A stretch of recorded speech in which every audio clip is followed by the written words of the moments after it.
There is a painting in the Louvre that shows a king on horseback. He sits perfectly still. His armor catches the light.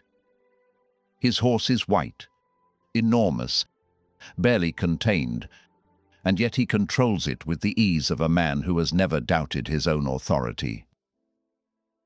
Behind him, the sky opens into storm and gold. It is one of the most commanding images of royal power ever made, and almost everything about it is a lie.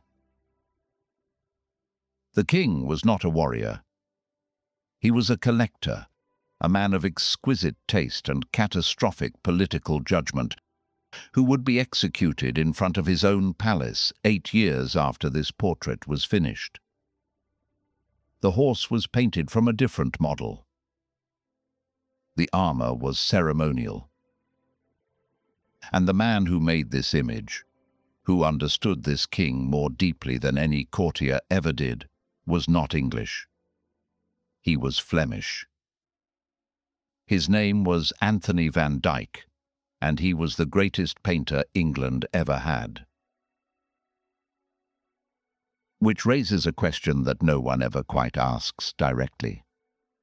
If Van Dyck was the greatest painter England ever had, and England never produced him, what does that tell us about England? About what a society must believe, must feel, must permit, before a Velázquez, a Rembrandt, a Caravaggio can emerge from its own soil. That is the question this film is going to follow. All the way to the answer.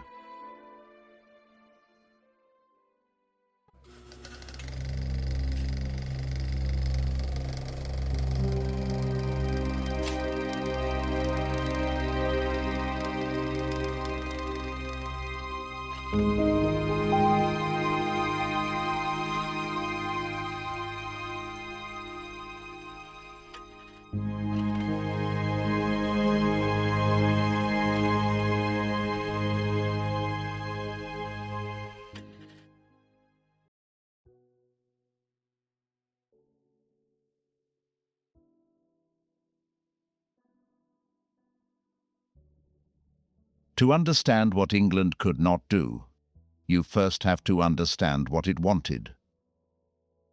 In the early 17th century, the English court looked across the Channel with something close to cultural envy. Spain had Velázquez, the Dutch Republic had Rembrandt, Hals, Vermeer. Italy had been generating genius for 2 centuries without interruption. England, under Charles I, was watching all of it with the hunger of a nation that knew it was behind. Charles responded the only way a 17th century monarch could. He bought. His collection eventually held over 1,500 paintings. Titian's, Raphael's, a Mantegna series he acquired for a ruinous sum. He commissioned Rubens to paint the ceiling of his banqueting house. He did not merely want art. He wanted to be a civilization. And then he brought Van Dyck to London. Van Dyck arrived in 1632, already recognized across Europe as one of the supreme talents of the age. He had trained under Rubens, painted in Genoa, Rome, Antwerp. He knew how light fell on silk, how a face could carry the story of a dynasty. Charles gave him a studio, a salary, a knighthood. The first painter in English history to receive one. Van Dyck painted Charles more than 30 times, along with his queen, his children, his court. He did not just document this world, he invented it.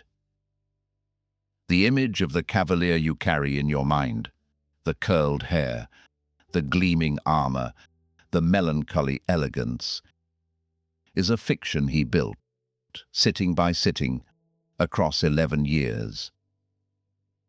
But here is what no one talks about. Not one of his significant pupils was English. Not one English painter emerged from his studio to carry the tradition forward. When he died suddenly in 1641, at 42, England did not absorb what he had taught.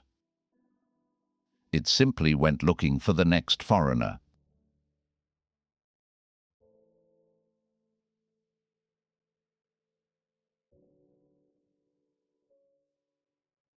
"100 years before Van Dyck arrived, England had been one of the most visually rich cultures in Northern Europe.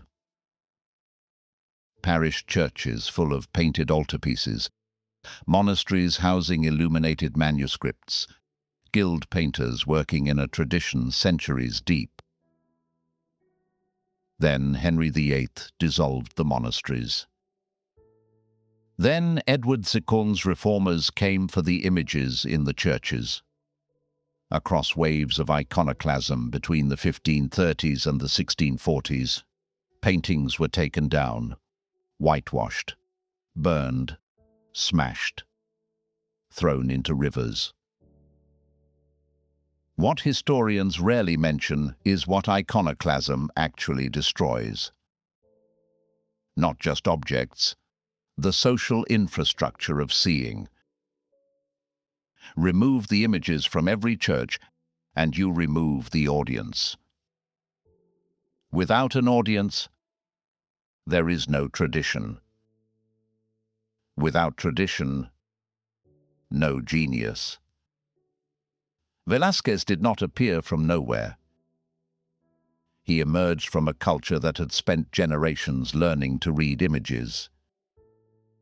England had unlearned that language. And this is where the painting stops being only about art.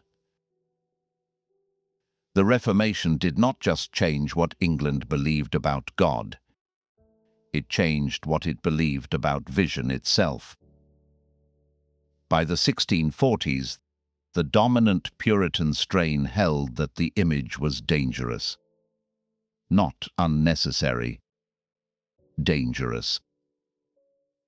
The eye was a site of temptation.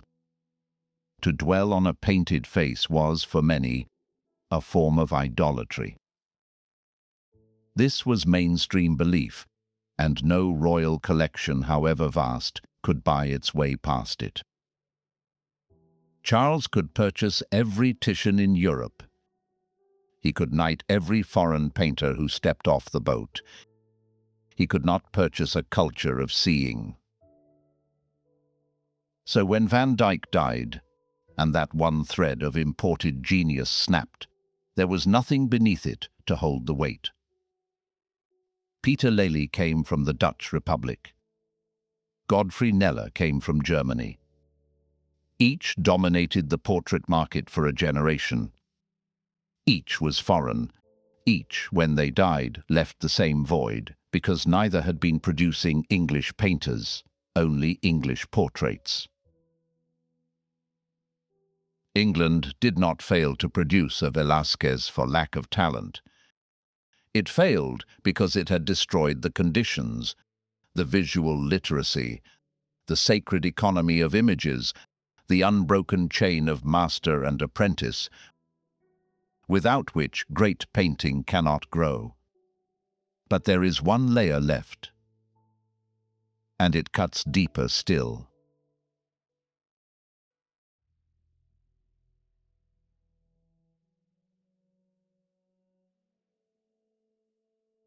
Velázquez painted the king of the most powerful empire on earth, and he also painted dwarfs.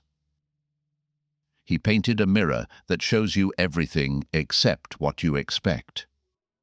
A servant grinding grain in the background of a gospel scene, the labor and the theology carrying equal weight. He could do this because Spain gave him something England could not give Van Dyck. Not money, not status.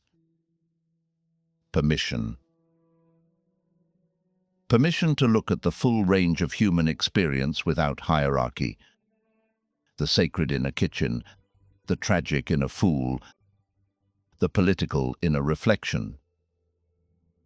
Spanish painting, at its height, lived in a culture where the eye was still trusted as a path to truth, where painting could aspire to be philosophy. England could not offer that. The eye was still under suspicion, the beautiful still, for many, the dangerous. So painting was confined to the portrait, the face, the likeness stripped of metaphysics. Van Dyck was a genius operating inside a cage he may never have fully understood. His portraits hold a psychological density that rivals Titian or Rubens. Within the narrow channel England allowed, he was supreme. But he never painted a kitchen servant, never a fool, never an ambiguity. Because England did not ask him to.